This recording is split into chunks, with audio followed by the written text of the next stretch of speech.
adik-adik, sungguh senang sekali ya hari ini kita bisa beribadah bersama-sama kembali. Nah adik-adik, sekarang siapkan hati dan pikiran kita mau mulai ibadah kita. Di dalam Yesaya pasal 6 ayat 3, di situ tertulis, dan mereka berseru seorang kepada seorang. Katanya, kudus, kudus, kuduslah Tuhan semesta alam. Seluruh bumi penuh kemuliaan-Nya.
Adik-adik, mari kita berdoa, lipat tangannya, tutup matanya, ikuti Kak Frans berdoa.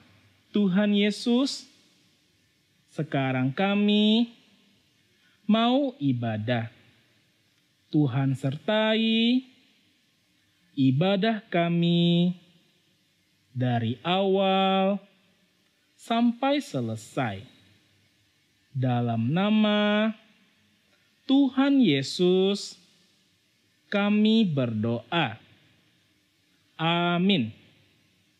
Nah adik-adik, kredo kita hari ini adalah hukum yang terutama. Hukum yang terutama. Hukum yang terutama. Matius pasal 22 ayat 37 sampai 39. Kasihilah Tuhan Allahmu dengan segenap hatimu dan dengan segenap jiwamu dan dengan segenap akal budimu. Itulah hukum yang terutama dan yang pertama. Dan hukum yang kedua yang sama dengan itu ialah kasihilah sesamamu manusia seperti dirimu sendiri. The greatest commandment. Love Love the Lord your God with all your heart and with all your soul and with all your mind. This is the first and the greatest commandment. And the second is like it. Love your neighbor as yourself. 最大的诫命，马太福音22章37到39节，你要尽心、尽性、尽意爱主你的神。这是诫命中这世界民中的第一，的第一，且是最大的，其次也相仿，就是要爱人如己，要爱人如己。Nah, adik-adik, Tuhan yang kita sembah, Tuhan yang kita puji, Dia sangat mengasihi kita. Bahkan Dia rela mati di atas kayu salib. Mari kita sama-sama memuji Tuhan. Kita nyanyikan lagu Betapa Baiknya Engkau Tuhan.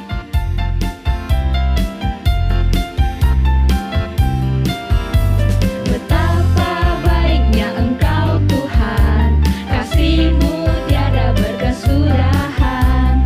Betapa mulia kasih-Mu Yesus, jiwaku diselamatkan. Hosana ku memuji Tuhan, Hosana ku tinggikan Yesus. Hosana, Hosana, Hosana. Sekali lagi. Betapa baiknya Engkau Tuhan, kasih-Mu tiada berkesudahan. Betapa mulia kasih-Mu Yesus, jiwaku diselamatkan. Hosana ku memuji Tuhan, Hosana ku tinggikan Yesus. Hosana, Hosana, Hosana.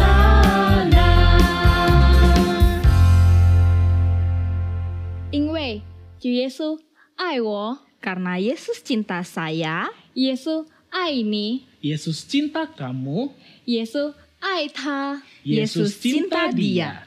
他为了救赎我们， demi menebus kita dari dosa kita, 他愿意钉死在十字架上。 Dia rela mati di kayu salib.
Adik-adik, sebentar lagi kita akan mendengarkan cerita firman Tuhan. Mari kakak mengajak adik-adik kita berdoa terlebih dahulu. Ikutin kakaknya berdoa ya.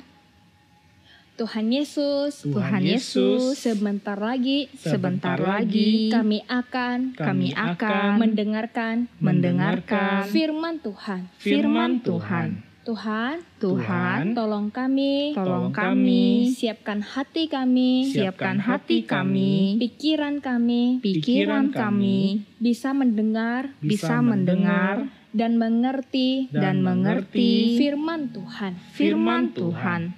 Dalam nama Tuhan Yesus, kami berdoa. Amin. Saya mau nanya. Oh ya, yuk duduk yuk. Udah selesai belajar ya? Udah. Ya.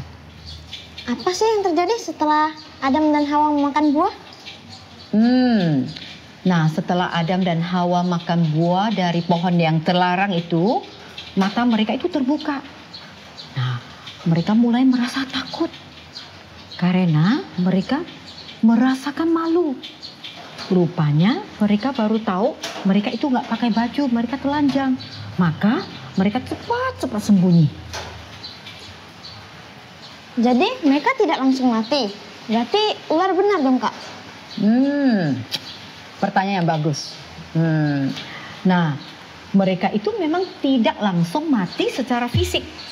Tapi setelah sekian tahun kemudian, ya waktu itu kan orangnya bisa berumur beratus-ratus tahun kan? Setelah beratus-ratus tahun mereka tetap mati. Tapi seketika itu juga ketika mereka makan buah yang dilarang, roh mereka mati. Dengan kata lain, mereka sudah tidak akrab lagi dengan Tuhan. Mereka sudah tidak seperti dulu bisa berkomunikasi dengan Tuhan. Lalu mereka kehilangan semua sifat Tuhan yang baik. Mereka itu mulai tidak mengasihi satu sama lain loh. Berarti roh mereka mati. Berarti ular itu bohong dong? Iya, betul. Ular itu memang pembohong. Dia itu pendusta.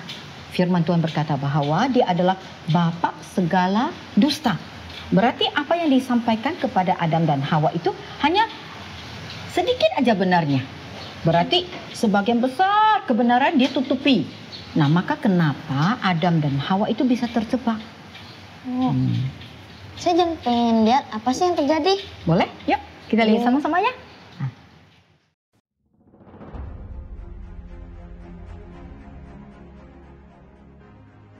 Maka terbukalah mata mereka berdua dan mereka tahu bahwa mereka telanjang.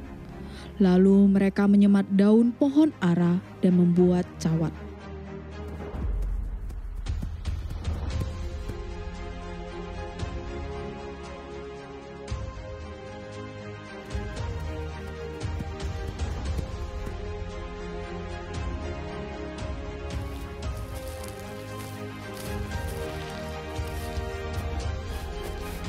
Ketika mereka mendengar bunyi langkah Tuhan Allah yang berjalan-jalan dalam taman itu pada waktu hari sejuk, bersembunyilah manusia dan istrinya itu terhadap Tuhan Allah di antara pohon-pohonan dalam taman.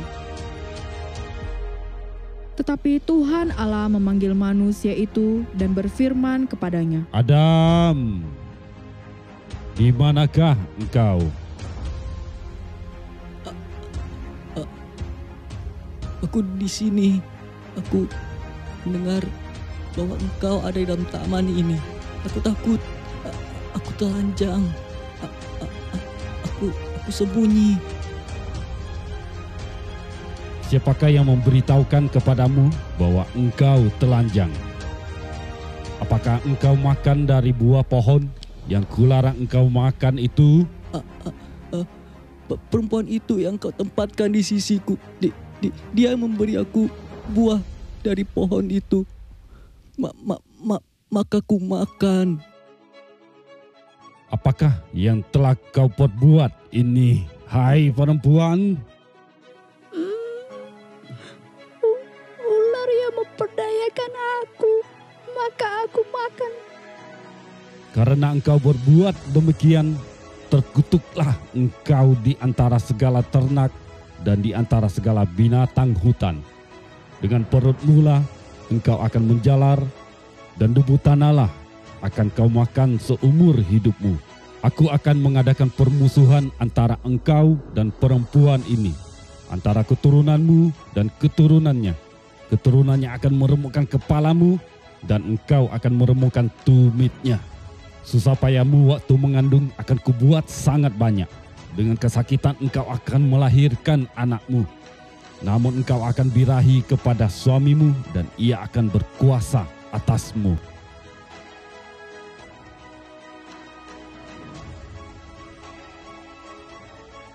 Adam, karena engkau mendengarkan perkataan istrimu dan memakan dari buah pohon yang telah kuperintahkan kepadamu, jangan makan daripadanya. Maka terkutuklah tanah karena engkau. Dengan bersusah payah engkau akan mencari rezekimu dari tanah seumur hidupmu. Semak duri dan rumput duri yang akan dihasilkannya bagimu, dan tumbuh-tumbuhan di padang akan menjadi makananmu. Dengan berpeluh engkau akan mencari makananmu, sampai engkau kembali lagi menjadi tanah. Karena dari situlah engkau diambil, sebab engkau debu dan engkau akan kembali menjadi debu.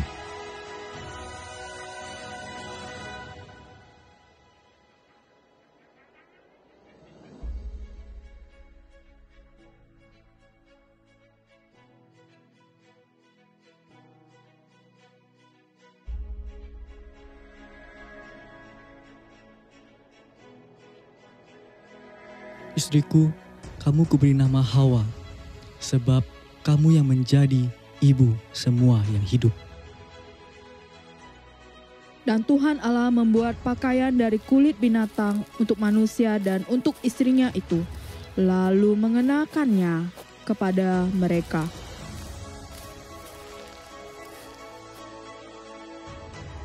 Sesungguhnya manusia itu telah menjadi seperti salah satu dari kita, tahu tentang yang baik dan yang jahat. Maka sekarang jangan sampai ia mengulurkan tangannya dan mengambil pula dari buah pohon kehidupan itu dan memakannya, sehingga ia hidup untuk selama-lamanya. Lalu Tuhan Allah mengusir dia dari Taman Eden, supaya ia mengusahakan tanah dari mana ia diambil. Ia menghalau manusia itu, dan di sebelah timur Taman Eden ditempatkannya lah beberapa keruk dengan pedang yang bernyala-nyala dan menyambar-nyambar untuk menjaga jalan ke pohon kehidupan. Kemudian manusia itu bersama-sama dengan Hawa istrinya dan mengandunglah perempuan itu, lalu melahirkan Kain. Maka kata perempuan itu, "Aku telah mendapat seorang anak laki-laki dengan pertolongan Tuhan." Selanjutnya dilahirkannya lah Habel, adik Kain.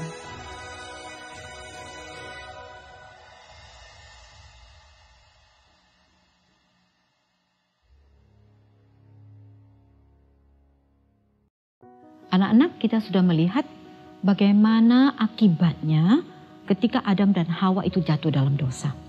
Akhirnya mereka diusir keluar dari Taman Eden. Mereka itu harus mengusahakan tanah itu sendiri. Tetapi tanah itu tidak bersahabat. Tanah itu mungkin menumbuhkan semak duri ataupun tumbuhan berduri. Maka mereka itu susah payah mencari makan. Dan Hawa itu harus menanggung penderitaan, kesakitan ketika melahirkan anak. Nah, kalau anak-anak tidak mengerti, boleh tanya ke mama, bagaimana waktu mama melahirkan kalian? Nah, apa reaksi Allah setelah manusia itu jatuh dalam dosa? Tadi kita sudah melihat Allah memanggil mereka kan? Lalu Allah bertanya, "Di manakah engkau?" Allah lanjut bertanya, "Siapa beritahu bahwa kamu telanjang? Lalu, apakah kamu sudah memakan buah yang saya larang?" Tahu nggak? Dari pertanyaan Allah, kita melihat Allah sedang memberikan kesempatan kepada Adam Hawa untuk bertobat loh. Allah mau mereka mengaku sendiri, mereka sudah bersalah. Tapi ketika Allah bertanya terus, mereka terus mengelak. Bahkan terakhir kita tahu mereka saling menuduh kan?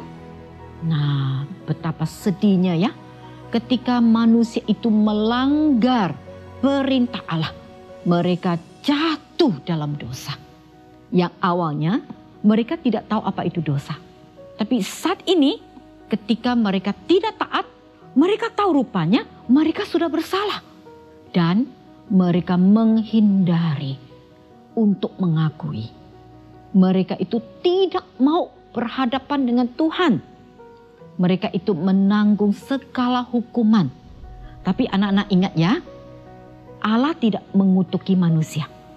Allah hanya mengutuki ular. Dan Allah hanya mengutuki tanah. Allah tetap mengasihi manusia. Dari mana kita tahu Allah mengasihi manusia? Waktu awalnya mereka itu mengambil daun dari pohon ara untuk menjadikan baju. Tapi itu tidak bertahan dan itu tidak berguna. Maka Allah dia mengorbankan binatang. Dengan kata lain, Allah dia membunuh binatang ciptaannya. Dan dia mengambil kulit dan dia jadikan pakaian untuk Adam dan Hawa. Mengapa Allah melakukan itu? Karena Allah mau menutupi rasa malu mereka. Allah tahu mereka sudah sangat guilty feeling, rasa bersalah. Dan mereka itu begitu tidak berdaya.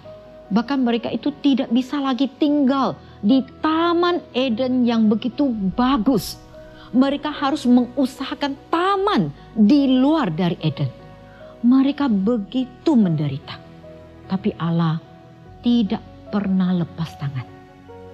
Allah tetap mengasihi mereka. Allah mengorbankan binatang, membuat pakaian untuk mereka. Dan mereka itu mendapatkan berkat Allah yang luar biasa. Ketika mereka sudah di luar Taman Eden, mereka melahirkan anak. Anak pertama dari Adam Hawa, apa namanya? Ya, Kain. Anak kedua mereka, apa namanya? Habel. Dua anak ini adalah janji Tuhan. Masih ingat gak? Firman Tuhan berkata, ketika mereka ada keturunan mereka akan meremukkan kepala dari ular. Nah, kalau mereka tidak melahirkan anak, mereka gak punya keturunan. Karena mereka melahirkan anak, nanti ada satu keturunan yang akan bangkit, berkuasa, dan dia akan meremukkan kepala ular. Dia akan mengalahkan iblis. Nah, anak-anak, ini adalah first rescue mission dari Tuhan. Misi penyelamatan pertama. Allah bukan hanya memulai first rescue mission, misi penyelamatan pertama, tapi Allah terus merencanakan keselamatan untuk manusia. Puncaknya adalah pada Tuhan Yesus Kristus. Mari Ibu ajak anak-anak untuk membaca di Galatia pasal 4 ayat 4 sampai 5. Bagi anak-anak yang bisa baca dengan lancar, ikuti Ibu ya. Bagi anak-anak yang belum bisa baca dengan lancar, dengar baik-baik. Galatia 4 sampai 5. Tetapi setelah genap waktunya, maka Allah mengutus anaknya yang lahir dari seorang perempuan dan takluk kepada hukum Taurat. Ia diutus untuk menebus mereka yang takluk kepada hukum Taurat, supaya kita diterima menjadi anak. Luar biasa bukan? Yesus adalah anak tunggal Allah, yaitu keturunan tunggal yang dikatakan di Kejadian pasal 3 yang akan meremukkan kepala ular itu. Dia datang untuk menyelamatkan semua umat manusia. Dengan satu kali mati di kayu salib, maka kita semua dapat dihapus dosa dan diberikan hidup yang kekal. Anak-anak, siapakah yang mau kita dengar? Siapakah yang mau kita ikuti? Apakah Tuhan Yesus atau iblis? Ibu tanya sekali lagi ya. Siapakah yang mau kita ikut? Siapakah yang mau kita dengar?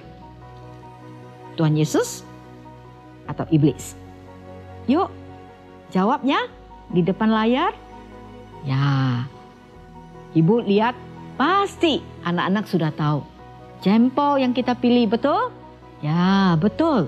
Kita harus ikut Yesus. Mari Ibu mengajak anak-anak berdoa bersama-sama. Ikuti Ibu berdoa ya. Tuhan Yesus, saya bersyukur Allah mengasihi saya, mau menyelamatkan saya. Saya tahu Allah telah menyelamatkan saya dari awal. Bahkan saya tahu siapapun yang percaya Yesus pasti selamat. Saya mau percaya Yesus. Terimalah saya sebagai anak Tuhan. Dalam nama Tuhan Yesus, saya berdoa. Amin. Nah, anak-anak, ayat hafalan minggu ini sama dengan minggu lalu, yaitu Yohanes pasal 3 ayat 16. Nah, kali ini ibu mengajak anak-anak untuk memperagakan. Berarti tanpa ngomong loh. Tidak berarti kita tidak hafal ya. Kita hafal dalam hati. Nah, ibu akan diam pada bagian-bagian tertentu. Nah, waktu ibu diam, anak-anak kayak isi tempat kosong. Oke? Siap? Kita coba ya. Oke. Yohanes 3 ayat 16. Karena begitu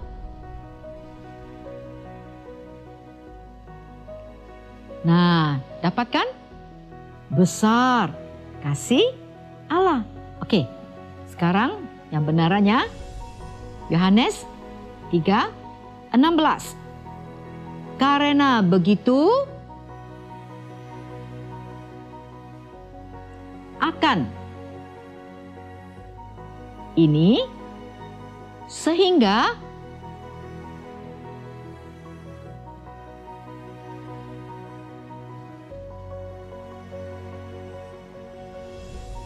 supaya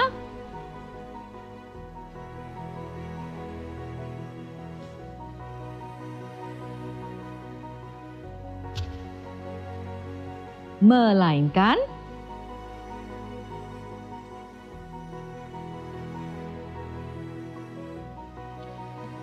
wow, hebat ya.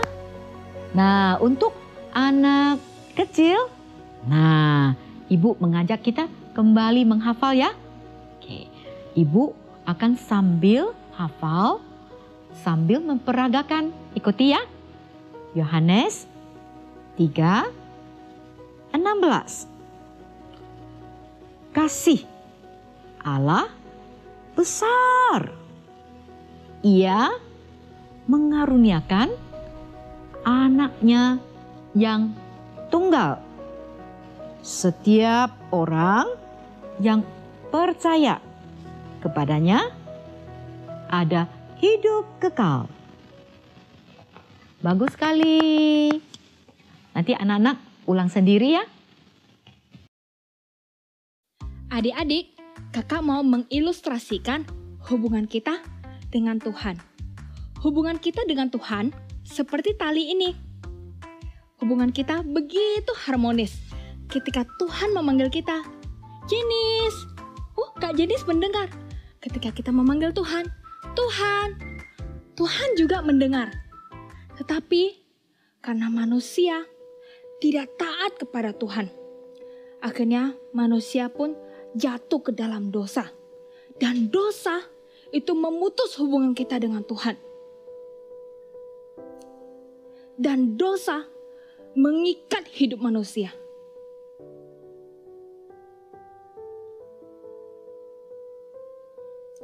Akhirnya hubungan kita dengan Tuhan jadi seperti ini. Ketika kita mau berdoa kepada Tuhan, terhalang di tengah. Dan ketika Tuhan mau memanggil kita, Jenis, terhalang di tengah.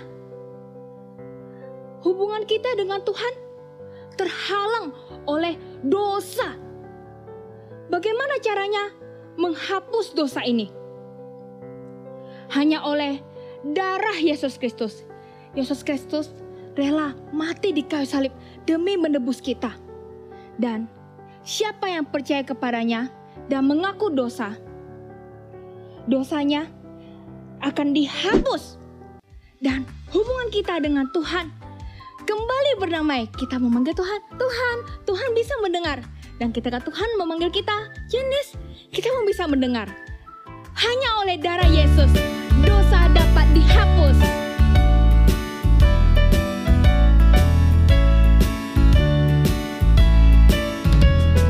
Dosa dapat dihapus hanya oleh darah Yesus.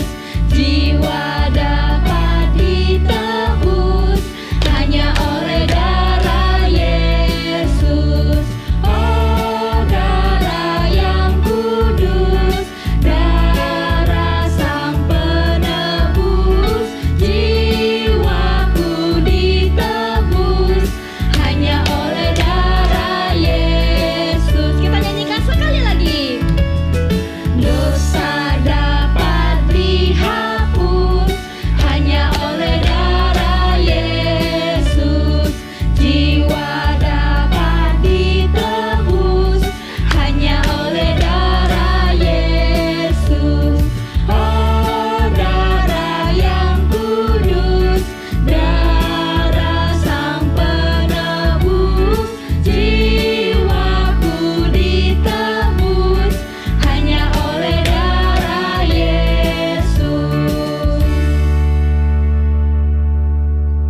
Adik-adik, karena kita ibadahnya online, maka persembahannya disimpan dulu ya.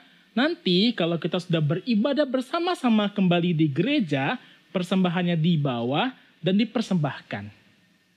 Kemudian kakak-kakak sekolah minggu juga sudah mengirimkan buletin ke papa dan mama. Di dalamnya ada aktivitas, jangan lupa dikerjakan ya. Adik-adik juga di rumah rajin-rajin berdoa dan tekun baca Alkitab ya. Sekarang kita akan menutup ibadah kita dengan doa Bapa kami. Setelah itu akan ditutup oleh Bu Maria dengan doa berkat. Mari kita sama-sama berlutut. Bapa kami yang ada di surga, Bapa kami yang ada di surga, dikuduskanlah namamu, dikuduskanlah namamu, datanglah kerajaanmu, datanglah kerajaanmu, jadilah kehendakmu, jadilah kehendakmu, di bumi seperti di surga. di bumi seperti di surga. Berikanlah kami pada hari ini makanan kami yang secukupnya, dan ampunilah kami akan kesalahan kami, seperti kami juga mengampuni orang yang bersalah kepada kami, dan janganlah membawa kami ke dalam pencobaan, tetapi lepaskanlah kami daripada yang jahat, karena Engkaulah yang empunya kerajaan dan kuasa dan kemuliaan sampai selama-lamanya. Amin. Anak-anak, Ibu akan pimpin doa berkat. Tutup mata, tangan dilipat. Semoga Allah damai sejahtera menguduskan anak-anak seluruhnya. Semoga roh, jiwa, dan tubuh anak-anak terpelihara sempurna tanpa cacat pada kedatangan Tuhan Yesus yang kedua kali. Amin. Ibadah kita selesai. Sampai ketemu minggu depan. Dah.